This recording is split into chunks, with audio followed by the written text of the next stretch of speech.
击的火箭炮摧枯拉朽地轰炸在敌人的阵地上时，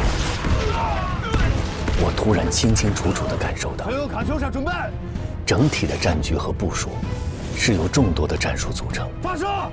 阵地争夺战、坚守坑道、后勤运输都有不同的战术部署，而大反击是全军上下多兵种、多部门、多种战术的默契配合。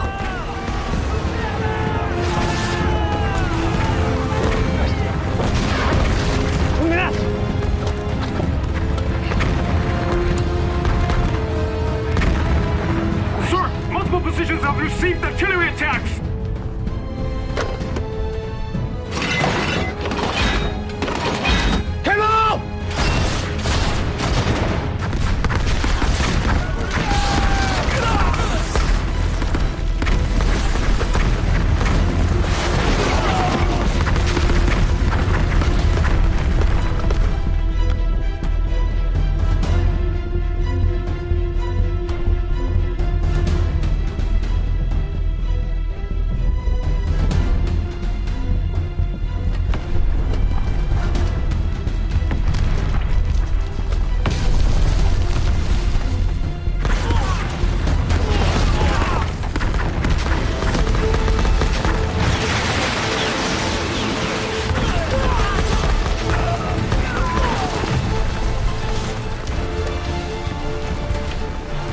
回来，上来！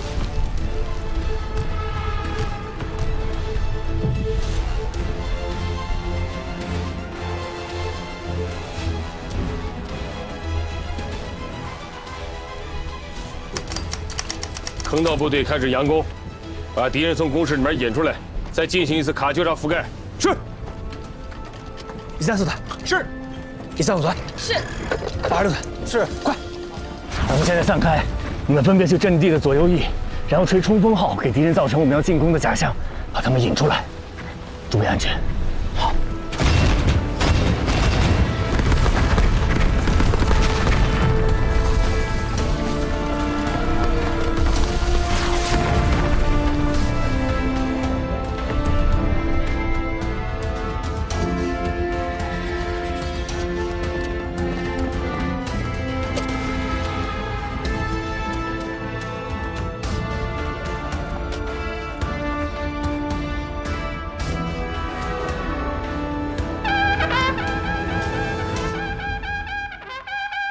시어머니 왔어. 창문을 그만 도망간다.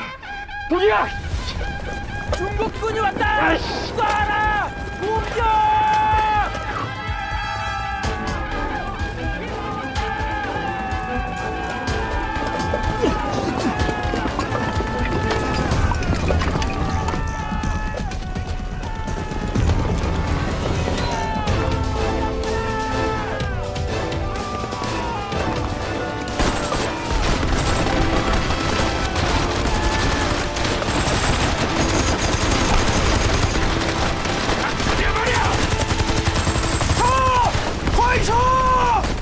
敌人被引出来了！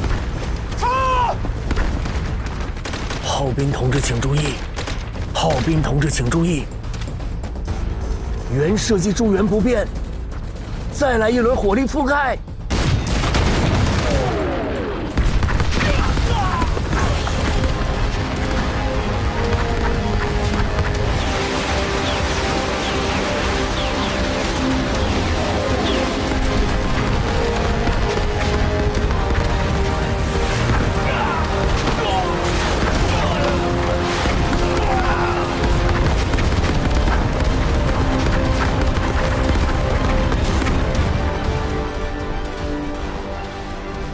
秦军长搞了一个假延伸，用火箭炮杀了一个回马枪。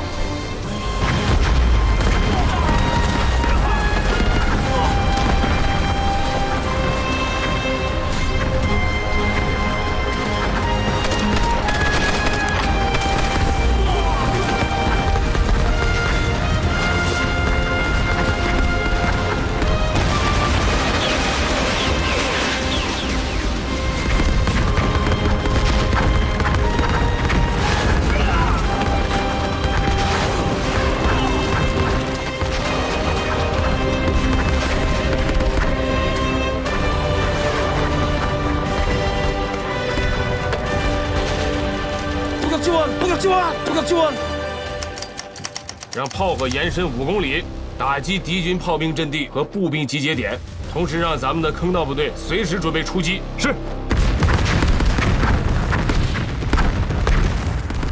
下一步，要打敌人后方的炮阵地和步兵集结点了，每一步都在整体战术的部署之内。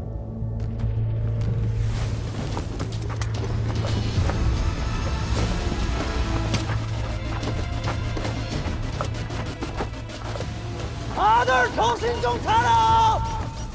허위 280! 준비!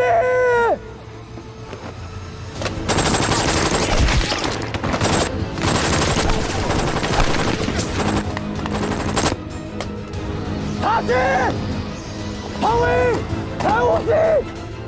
고도 2800! 준비! 발동!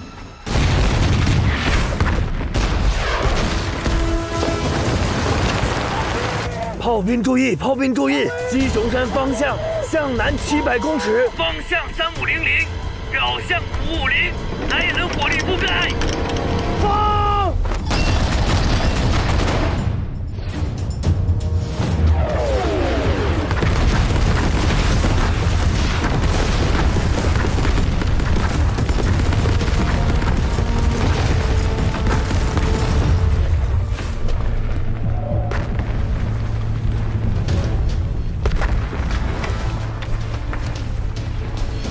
伪军的预备兵力已经出发了。我相信段参谋，我们跟他们见不着面。我彻底明白，军部、兵团、制师的战略战术，真正体现了我军你打你的，我打我的军事思想。体现部队战斗力的是党的指挥，是临时坑道党支部的建立，是军事的民主。火力和战术固然重要，但夺取胜利更重要的是执行战术的人。炮兵注意！鸡雄山方向向南700公尺，方向+5，表向+7，开炮！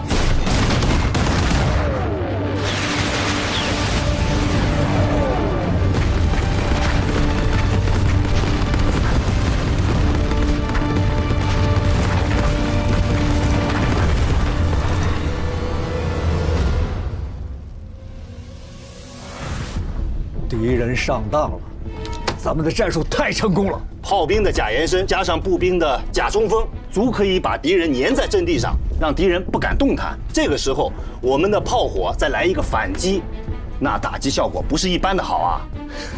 就连他们的预备队也被咱们的卡秋莎大宝贝狠狠地砸了一下。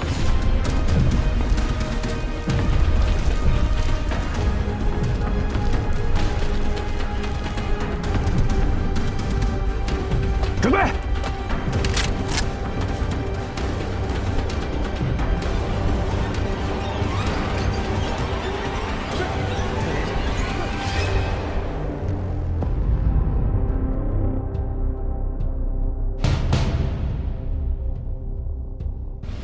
是步兵该上场的时候了。通知135团2营4连和3号坑道冯百胜从各自阵地出发，向10号、9号阵地发起进攻，得手后转攻3号阵地。步兵开始反击了。给91团打电话，让他们打起精神，随时准备增援。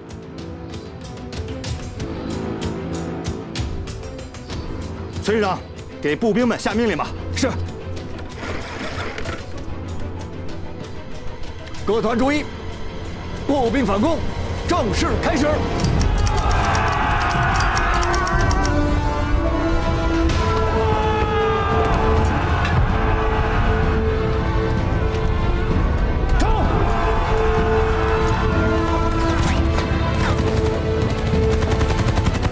通知134团3营8连和86团1营3连快速杀穿1号阵地，直扑主峰3号阵地。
去了，洞口被敌人火力封住了。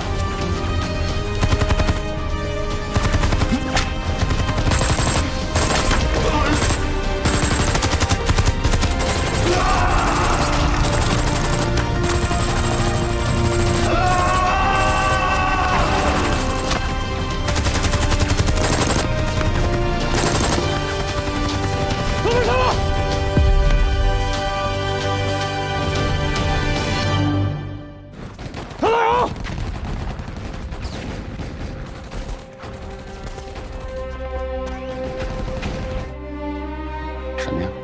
你说什么呀？小丽，出门着急没带。不是这，哎，这，哎呀呀！哎，是这个。你干什么呀？可以啊，没味儿啊。这才是底。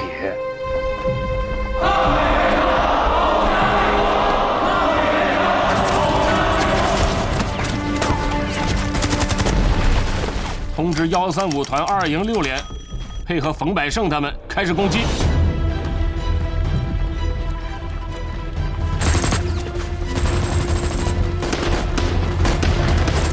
走！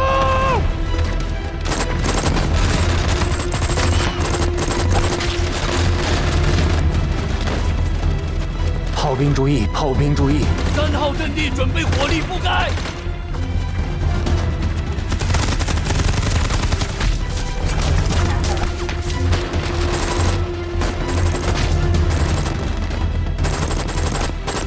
停止射击！停止射击！会伤到我方步兵。停止开炮！停止开炮！停止开炮！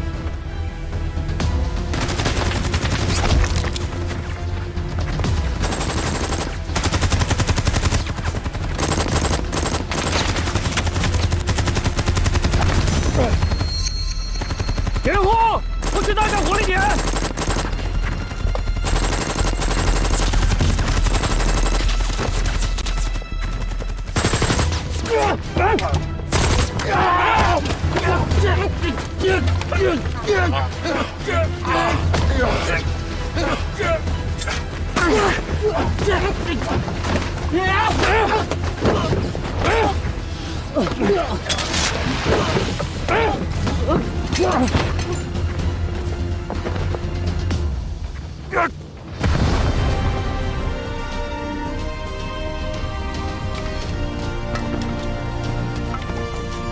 愣着干什么？插旗去！是。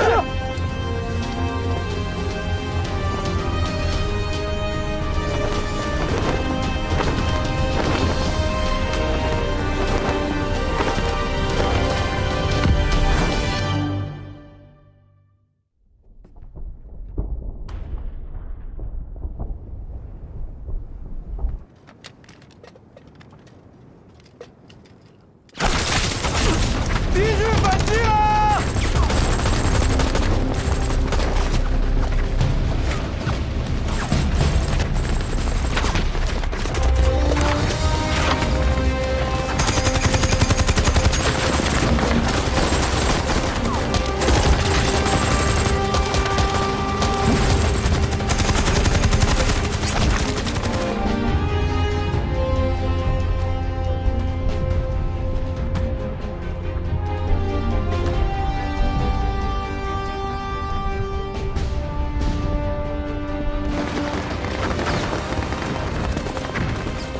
副连长，副连长，3号阵地敌人又上来了，需要增援。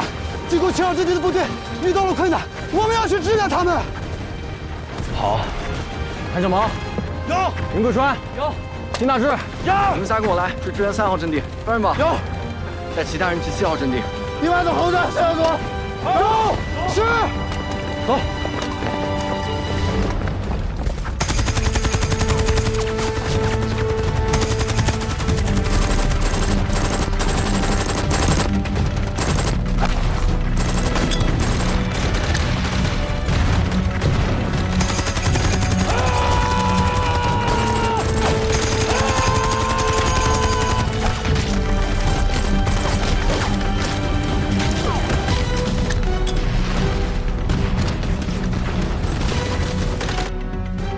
报告，1、3、3、9、10号阵地全部收复。好样的，让同志们务必要守住阵地。7号阵地是敌军的营指挥所，必须尽快端掉，瘫痪他们的指挥系统。是。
让迫击炮过来支援，敲掉火力点。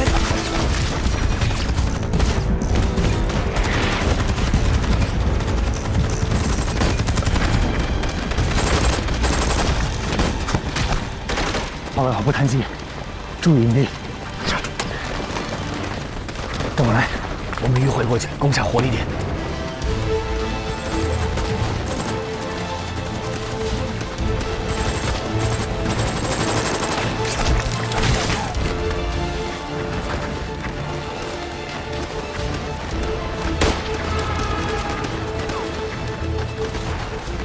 士官副连长，冲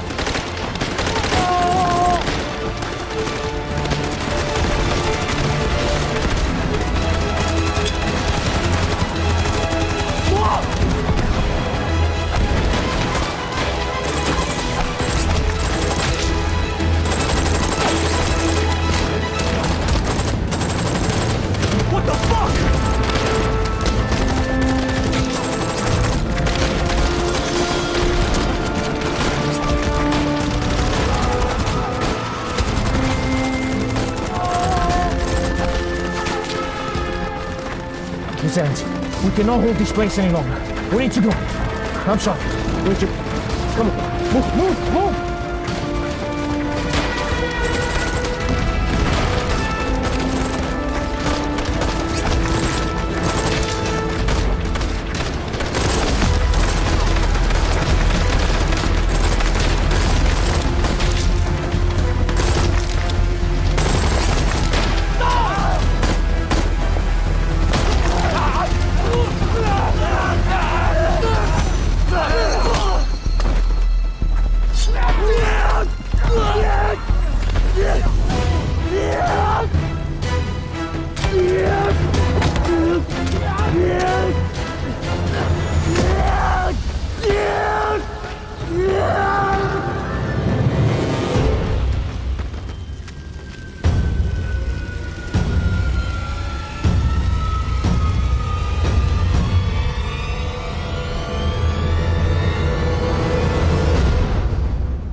134团7连1排，在7号阵地消灭了伪2师的营级指挥所。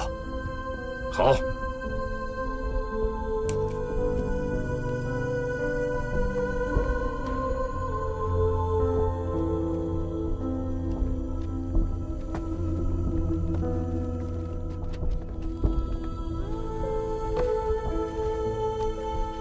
15军真是好样的，5个小时把战局翻盘了。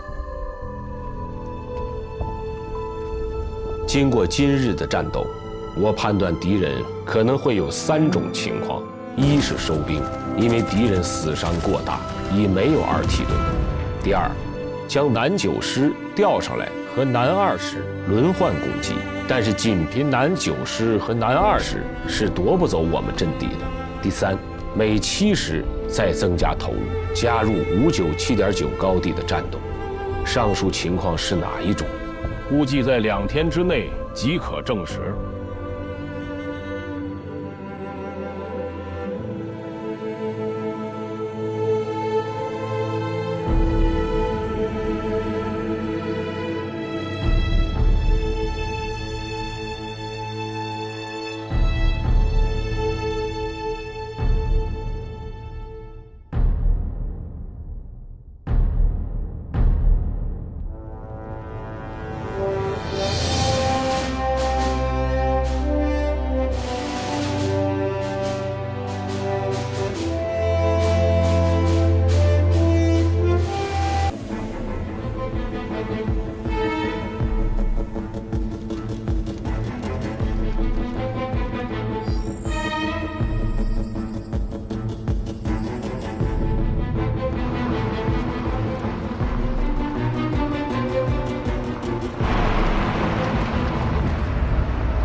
在判明联合国军的反扑企图后，志愿军司令部于5月24日致电各兵团并各军，通报敌军反扑企图，指示各军必须克服困难，有计划地布置掩护，选择有利地形，伏击反击，求得消灭敌人一部。否则，我不仅不能安全转运伤员，主力难以得到休整，反而可能遭受不必要的损失。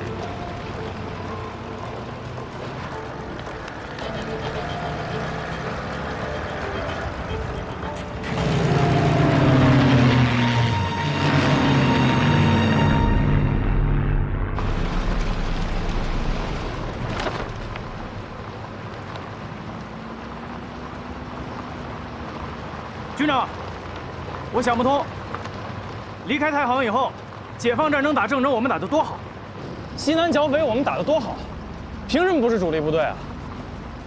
啊！现在赶上抗美援朝，我们挤破脑袋赶上5次战役，本想着捞块大肥肉吧，结果肥肉没捞着，反而大踏步后退了。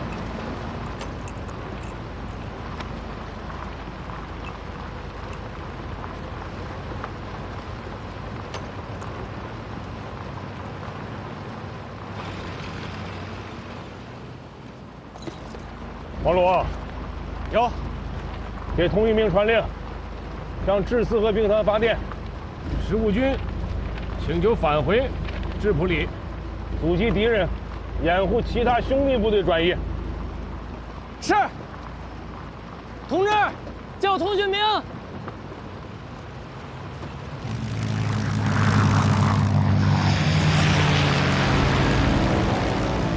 Where have all these mice gone?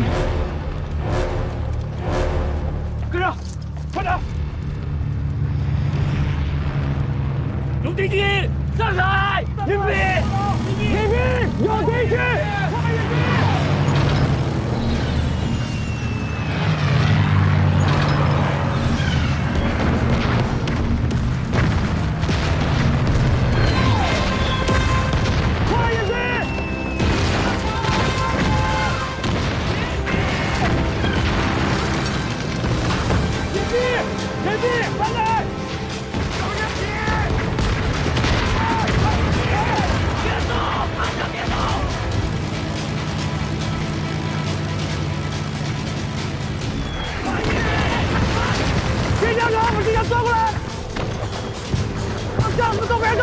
士们，飞机掩盖。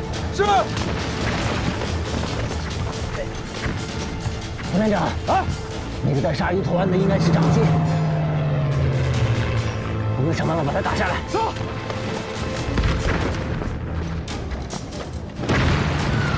站开！快！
Turn around now. Copy that. Returning to the base.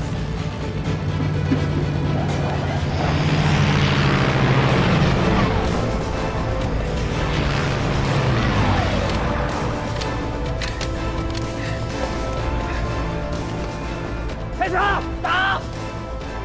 打呀！够不着了，没用了。二战参谋，这不是你的作战室啊，这是战场，你得多戴只眼睛。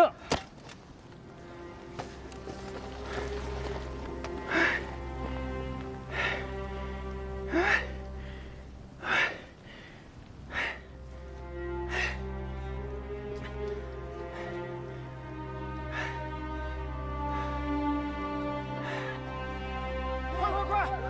看着点火啊！小心子弹！走！最快！十八件！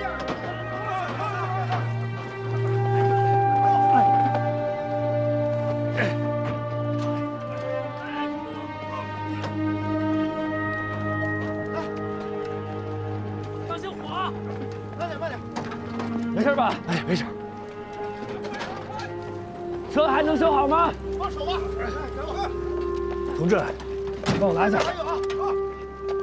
来，都来搭把手，咱们把车推下去，把路清出来。快，八连战士过来帮忙，搭把手，快过来帮忙。来，1、2、3，1、2、3，记住了啊！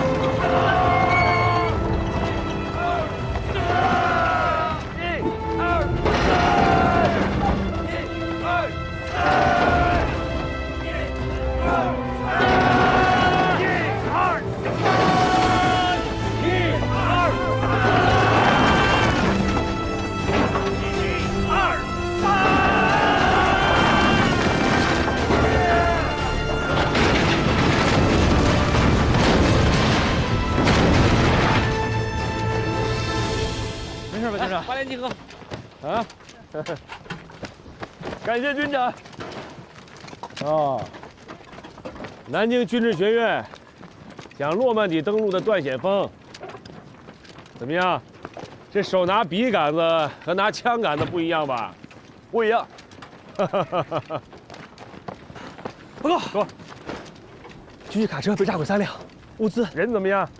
共13人重伤，27人轻伤，没有人牺牲。 抓紧时间抢救伤员。是。哎，你把参谋都叫过来。是。大家说说接下来的计划。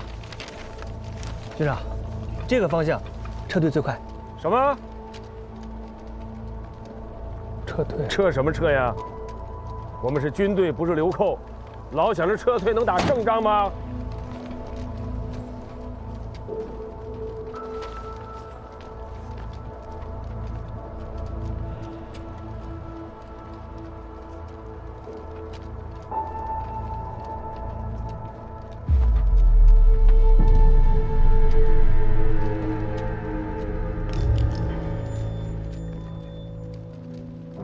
美军从我志愿军第3、第19兵团结合处闯入一个口子之后，长驱直入，短短3天里推进了160多里，导致中部战线陷入巨大的混乱，对东线兵团也造成了极大的威胁。军长，我提议，我军立即停止后撤，以急行军的速度赶到芝普里，展开大规模的阻击战。如果我们15军撤了出去，那东线兵团会陷入巨大的被动。宪方这个计划不错，还能救出其他部队。志愿军的部队要拧成一股绳。但如果变成打阻击，必须跟上级请示，请示还需要时间的吧？没有时间了，现在我们耽误的每1秒钟都是战场上同志们的鲜血。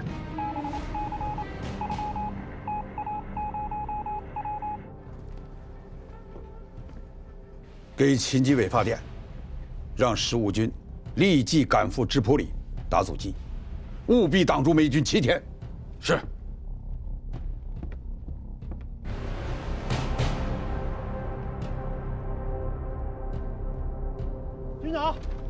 军长，这次来电，彭总指示要尽快在芝普里地区的朴达峰等地阻击美军，命令我们坚守至少7天。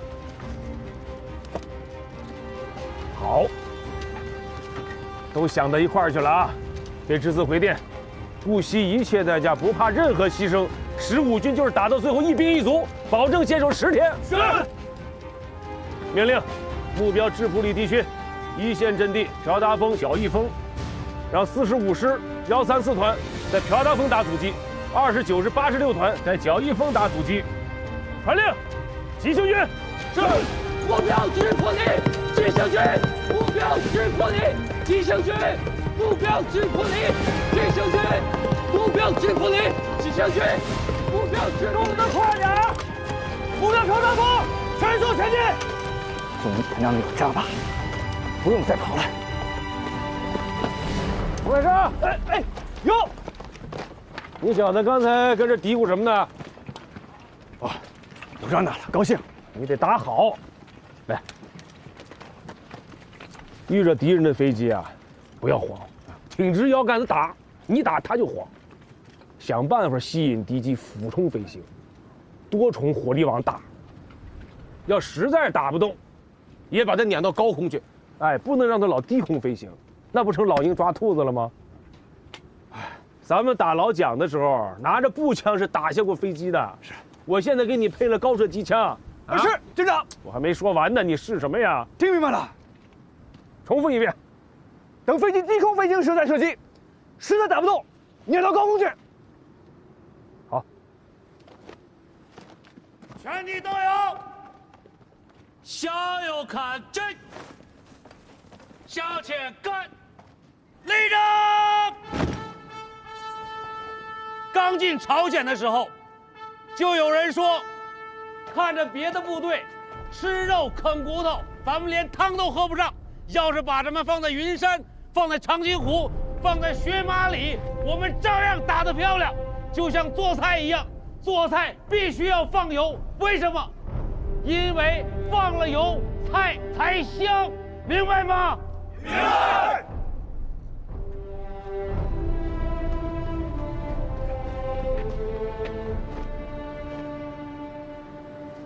报告军长，8连指导员胡满仓带8连前来报道。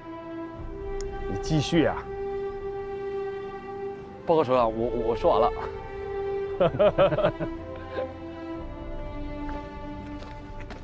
哎呀，这是又是以吃喝论战呐。他们听得懂。非常好。思想工作做得好，是能打胜仗的关键。咱们战士文化程度参差不齐，你一定要把思想工作落实到每一个战士的心里。请首长放心，老8连说到做到。出发吧。好。全体都有，向左蹲，目标朴达峰，跑步走。哎，这打头第一个扛机枪的战士，我怎么没见过呀？七班长柴云振机枪打得特别准。你们这老8连就是硬菜多。谢谢首长，那我先走了。好。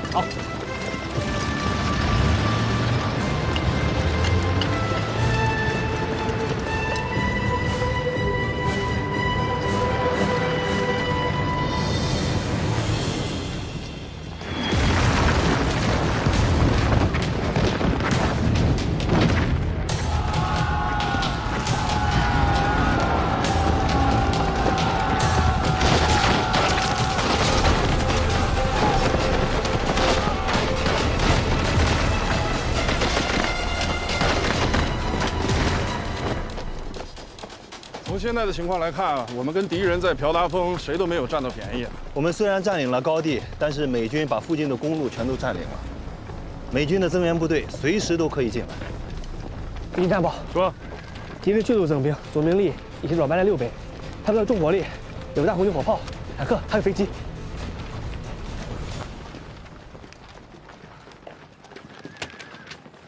军长，我有个想法。说。您看这张图，朴达峰像不像当年的任乔吉？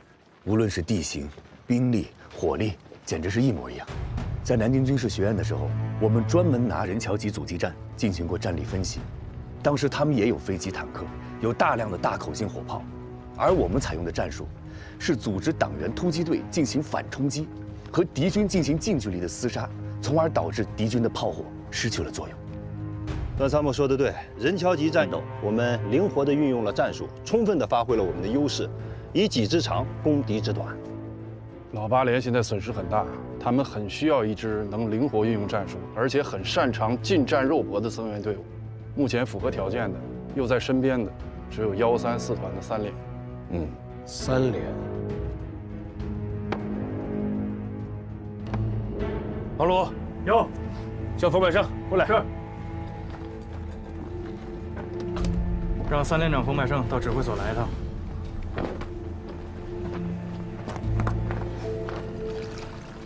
军长，我反复推演过任乔吉阻击战，朴达峰和任乔吉这么像，我想去前线。段参谋，在军事学院搞战术推演和在阵地上真枪实弹的打可不一样。我当然知道。所以我才要去前线参加战斗，请首长批示。段参谋，服从命令。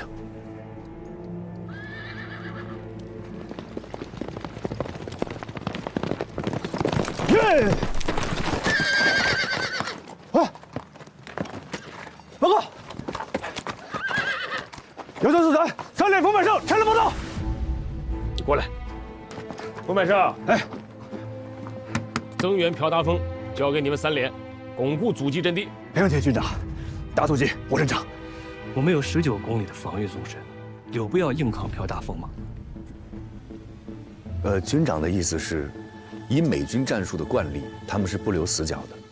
美军前进的方向，就算只有我们一个战士占领了一个无关紧要的地方，对于他们来说都是潜在的威胁。所有的美军会停下来，把威胁解除了，他们才会继续前进。军长的这种重重阻击的战术，可以短时间内阻止敌军的进攻，从而给友邻部队迎来宝贵的时间。军长小心！哎呦，我是要让你喝口水。军长，我不渴。你听着，哎，6个小时之内，不惜一切代价，不能让敌人向北前进1步。保证完成任务。军长，那我呢？冯百胜有。你把他带上，他给你做副手。哎，谢谢军长。军长，我打阻击，你给我个参谋干嘛？执行命令。不是好事净想着你啊！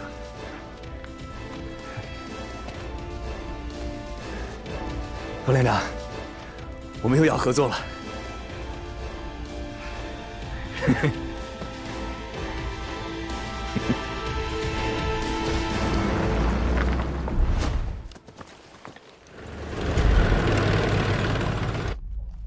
哎，动作快点儿，把弹药都给我带齐了啊！你有什么打算？什么打算？执行命令呗。不过这块骨头可不好啃，这周围的公路都被敌人给控制了，他们的援军正在不断的往朴达峰涌。就算我们能够按时到达朴达峰，就靠我们一个3连。哎呀！兵分2路，一路增援朴达峰的8连，另一路在215高地设置阻击阵地，切断每25师的增援之路。哎，我说段参谋，你就纸上谈兵去。你知道这是多少人？整整1个美军师，你要在这放多少人才能顶得住？你给我一个排，我会把他们死死盯在这里。一个排？你看看215高地，虽然不高，但是很陡峭，机械化部队无法完全展开，他们只能一路纵队缓慢通过。别看他们现在是一个师，但真正能投入战斗的还不到一个连。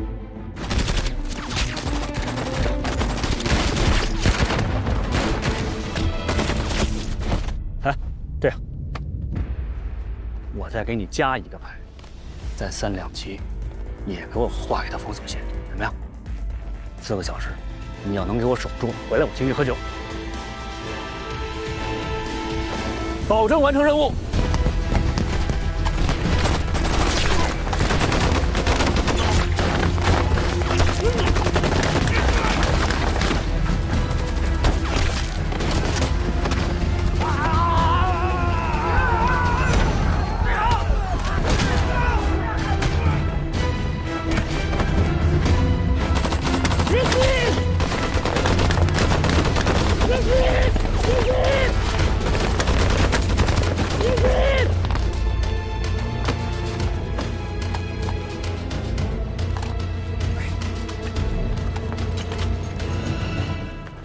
好，我知道了。军长，段显峰的这个重重阻击的战术，沿着公路向前推进的美25师全部停下来了。他这是釜底抽薪啊！先用半个连拖住敌人，从而支援朴达峰。这3连了不起，完成了2个重要的任务。现在几点了？1点。朴达峰现在压力还是很大的，再不增援会有危险。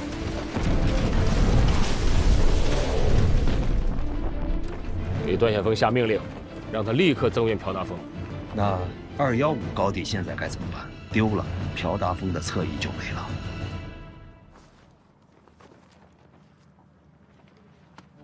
给他留一个排，去守327，其他人去朴达峰完成增援任务。是。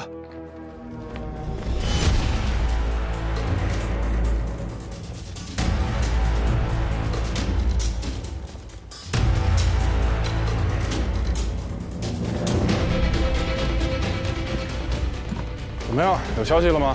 报告副队长，8连还在硬扛，但是压力非常大。问段显峰，支援部队出发没有？是。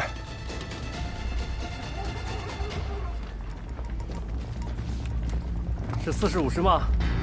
我是程敏桥。327的阻击怎么样了？为什么半小时没汇报？密切关注美25师的进度。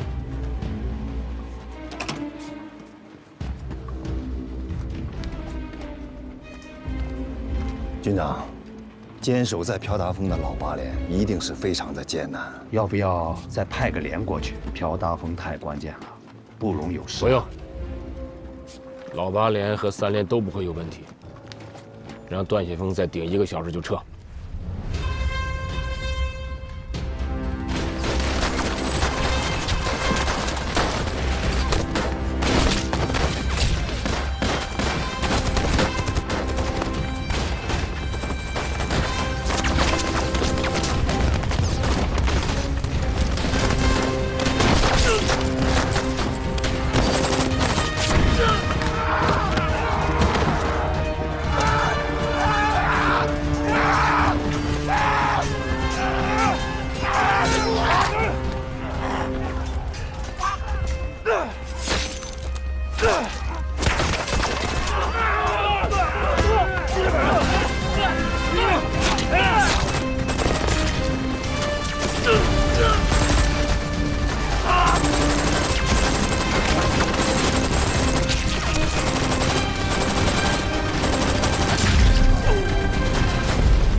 连长，挺住。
Before ceasefire conditions are met, and both sides agree on the particulars of the neutral zone, our military operations will continue.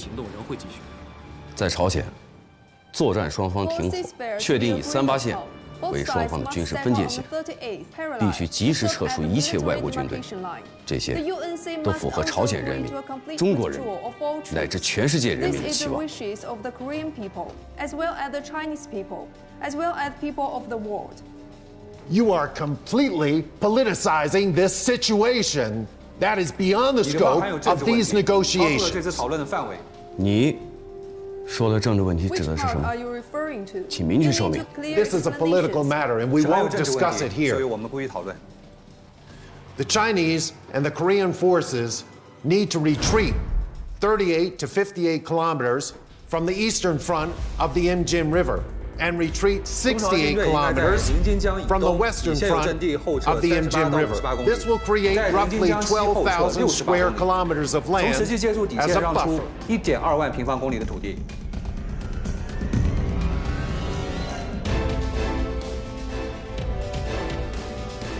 你们在战场得不到的东西，想在会场上得到，那是妄想。 面相是人性格的外化，通过素描可以揣摩他们的内心世界，让李部长对谈判对手做出更准确的判断与决策。不用讲过程了，直接说你的结论。典型的昂萨人的谈判策略，他们最擅长的就是在自己没有筹码的地方胡搅蛮缠地为自己争取筹码。你说的是他们关于海空优势的问题吗？不止。 他们在任何环节都这么做，他们根本不在意自己筹码的合理性，甚至不在意结果。他这种策略是扰乱我们的策略，为了掩饰他们真正的意图。那你认为他们的意图是什么？拖时间。毛主席来电说，我们不提议休会，不主张破裂，但是呢，我们也不怕他们破裂。他想打。 我们的拳头比他硬，他想做，论打坐，我们才是祖宗。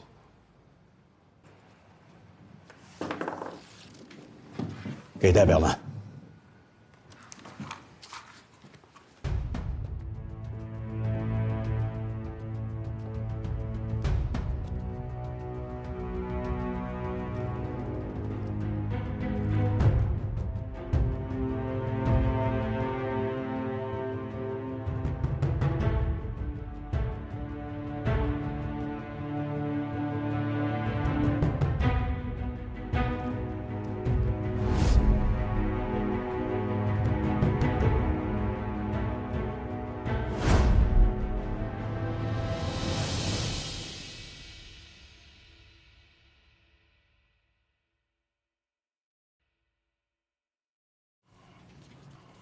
我警告某些人，不要认为要谈判了，就要和平了。美国人是不会轻易认输的，谈判是他们想组织更大进攻的一个花招。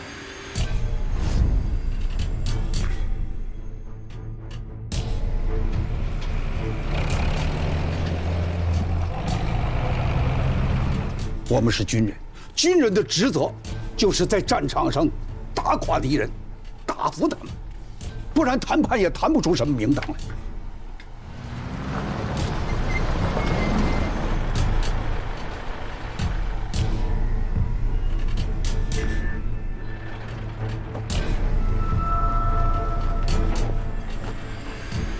回去告诉部队，立足于打，不要想的太多。主席经常教导我们，灵巧牛皮糖的战术，不要老想着打大仗。Sir, all units are standing by. We can survey the terrain of Gyeongsang at any moment. Very well.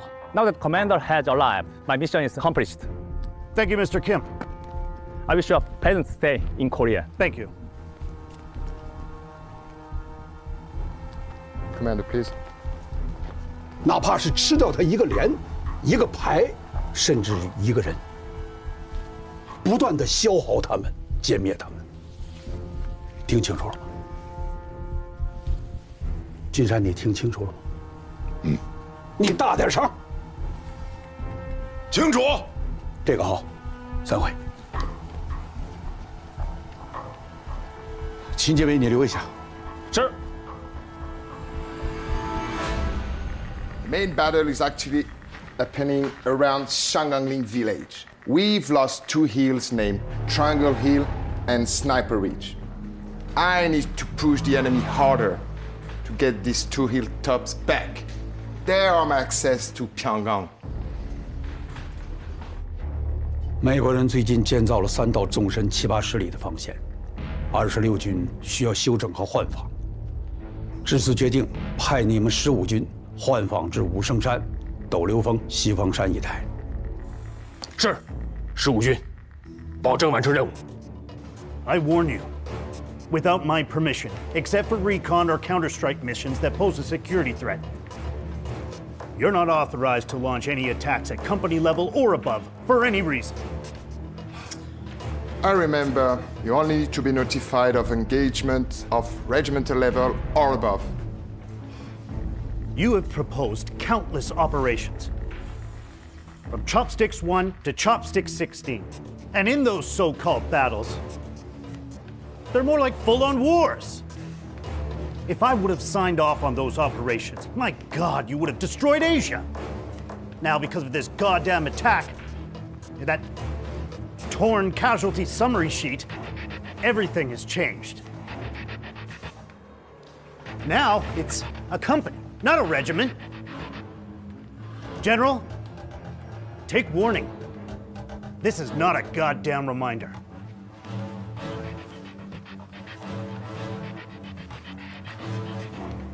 Are we clear? Yes, Commander.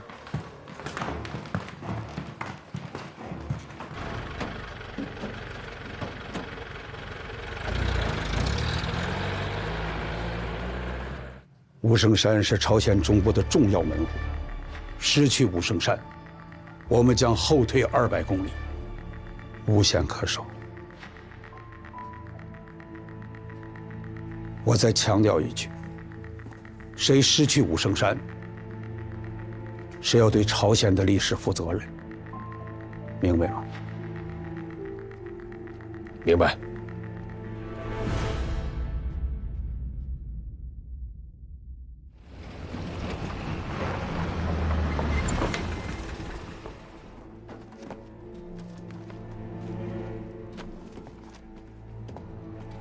第一点，材料很重要，必须收好。听见了吗？去，鼓掌。行。干活。谁抽烟了？想把军部给点了吗？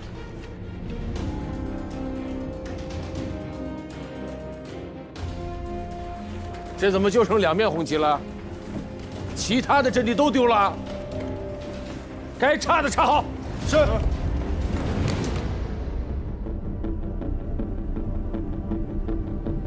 各位首长请看，那里就是京化，那边是西方山。天气好的时候，都能看到城里南朝鲜军的旗子。我们现在站的地方就是武圣山，前面的2个高地，分别是597.9和537.7北山。我军的防区，东起钟贤山，西至西方山斗流峰。防御正面27公里，纵深21公里，总共面积567平方公里。我们现在这个地方离前线阵地不到4公里了，我们和敌人近在咫尺，随时都可能互相发动攻击。所以我们绝不能掉以轻心啊！我们15军的防线是我军整体防线的核心，而西方山和武圣山，则是我们15军防线的核心。西方山由44师负责防御，武圣山由45师的崔建功崔师长在。597.9高地易攻难守，537.7高地易守难攻。The one on the west is called the West Mountain, which gate the entire Pinggang Valley. There is a small village called Shangangling in the valley, in the south side of Ozongsan. There is a hill on its left side and one on its right side. 军长，这2个高地就像尖刀一样，直插美军防线的2肋。2座山头的重要性，美国人也是看得见的。所以美军在此地集结了他们的王牌美7师、美40师和南2师、南9师4个师。Well, would you please tell us your battle plan? We don't believe using Chinese tactics against the Chinese is going to be effective. 大伙说说，如果敌人进攻的话，会从哪个方向入手？那肯定是西方山。为什么？美军习惯用坦克和战车夹带步兵发动攻击，一旦占领西方山，地势平坦的平康谷地就很可能落入敌人手里。我觉得这样的战略目的太明显了。我们所有人都知道，美军的机械化非常厉害，那都会在利于机械化作战的地方囤积重兵。如果我们是美军，我们会明知道对方囤积重兵，严防死守，还要冒险硬冲吗？所以我认为，美军一定会出其不意，选择从武圣山入口寻求突破。战争就是要冒最大的风险，获取最大的胜利。我觉得美军有这个胆量，也有这个实力。Chinese are using outflanking and split and destroy tactics because of their lack of heavy weaponry and strong air and naval support. I believe for any soldier, for any other bomber and a spear at his disposal, his first choice must be the bomber. For the amount of ammunition we used, some started calling it the Van Fleet load, some call it crazy. My answer is no. It's not crazy enough, far from enough. 参谋长怎么看啊？入朝作战以来，美军的战术都会依托公路展开。很明显，他们肯定会选择有公路的西方山方向，而不会选择连坦克都上不去的武圣山。这无论是西方山还是武圣山，丢1寸土地，对谈判、对整个战局的影响都是非常巨大的。这飞机下不来，坦克也上不去，那咱们就跟他人顶人，个顶个。老子不怕他。但是范弗里特可不是等闲之辈啊，他的钢铁洪流曾经横扫欧洲。那是欧洲，可这儿是朝鲜。范弗里特已经60岁了，老将还不提当年勇。If the enemies are in the mountain, I will level it to a plain. If the enemies are on the plain, I will turn it into a mountain. Wherever the communists hide, I will turn it into a communist grave. I can't imagine any scenario where the communists would stand a chance. 入朝以后，彭老总跟我说的最后一句话是：谁失去武圣山，谁丢了武圣山，谁要对朝鲜的历史负责，谁就要对朝鲜的历史负责。